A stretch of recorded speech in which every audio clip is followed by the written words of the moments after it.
Thanks, Bill. And let me thank you all for allowing me to be here. And I was thinking as I came over, how in the world do you try to defend the defense of the community and the country in about 5 minutes? And the way you do that is by talking very fast, and I'm going to try to do that. And I'm going to try to avoid two temptations that I see when we see people coming up to the podium to talk about this particular issue.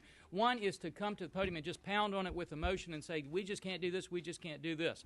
The other one is to mire you so far down in numbers and details that you miss the big picture. And so what I'd like to do today in the 5 minutes or so that I have is to bring you back to the questions that we need to ask. And I wanted to start with this. There is not a single individual in this room that during the entire portion of your life, all of your life, every day when every Marine, sailor, soldier, or airman got up in the morning, put on their uniform, and stared in a mirror, they had to question who they were, or more particularly, who America expected them to be. They knew that we wanted them to be a part of the greatest military in the world. And the importance was, as they were answering that question of who they were also answering that question for who we were as Americans.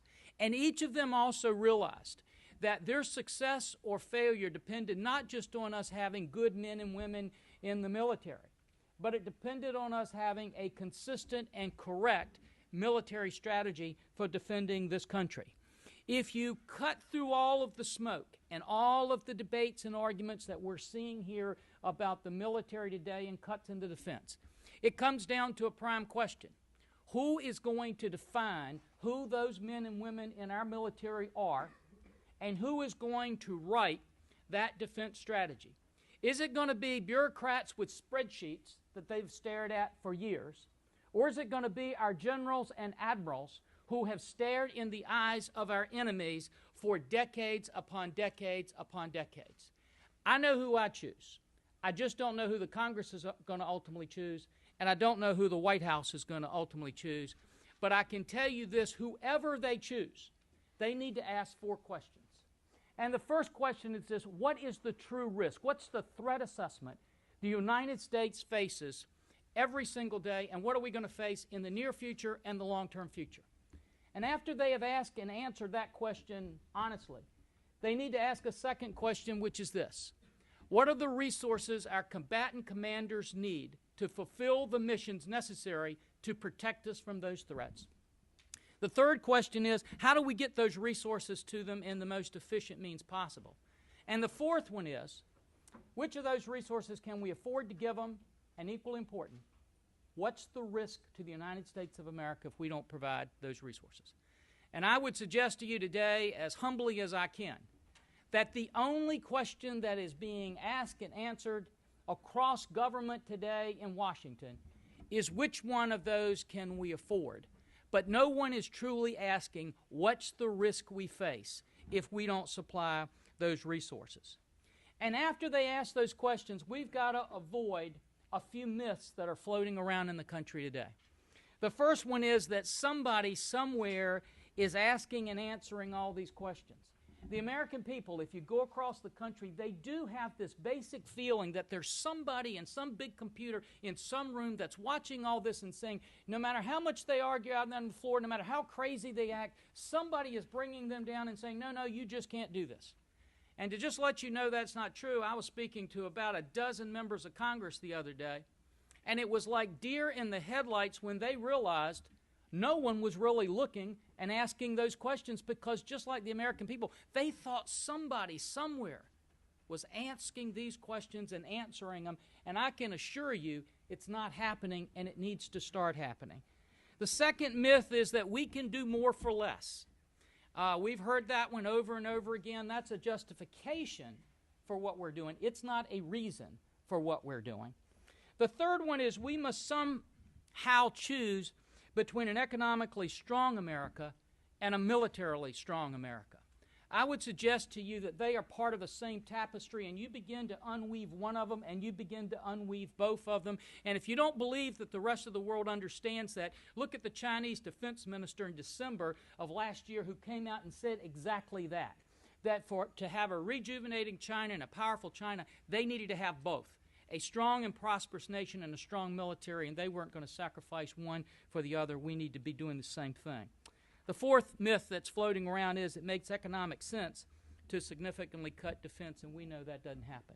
You put off a carrier, you delay a carrier, and it increases the cost of our carriers. We've come back and we've cut our maintenance down to 80% of the maintenance on some of our facilities. The ultimate cost is greater cost, not less cost. We put off our ship repair budget, $367 million shortfall, and what it does is it increases the overall cost that we have to do for maintenance, and it shortens the life of the vessels that we have to be able to use. But most of all, we just came from a hearing where we had three former Joint Chiefs of Staff chairmen, and all three of them agreed with this, that there was a tipping point at some point in time, and they couldn't give the exact numbers, whereas America reduced the amount we were spending for defense. We were encouraging other countries to spend more for their defense, thinking they can reach parity with us. And once those other countries started doing that, then our allies started into this arms race, and ultimately we had to spend more money to try to keep up, not less money. So it's not economically wise for us to make those significant cuts. And the final thing is this, that we can make these kind of drastic cuts without a substantial risk to our future. Back during the British Empire, they understood something very well. Before the ironclads, before all of our ships that were built with our fine steel, they depended on their forest to supply their navy. And they worked diligently because they knew it took 30 years to grow the trees that they needed to build those ships, and they knew that when they planted those trees, they were building the Navy for 30 years down the road in Britain.